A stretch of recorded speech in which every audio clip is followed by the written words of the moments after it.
లక్ష్మీ రమణ గోవింద, శాస్త్రీ రమణ గోవింద, ఆపదలకులవాడ అనాథేశ్వర గోవింద, వెట్టికాంతులవాడ అడగడుగుండాలవాడ గోవింద గోవింద.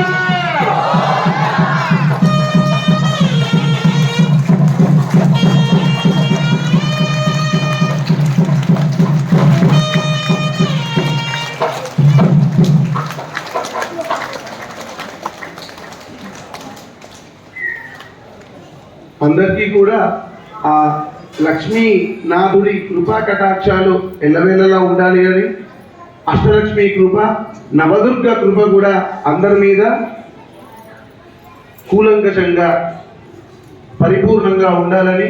స్వామివారి సమక్షంలో మంగళసూత్రధారణ జరిగిన తర్వాత అందరికీ స్వామివారి మంగళాశాసనాలు తెలియజేస్తూ ఇప్పుడు అక్షతారోపణం అంటే తలం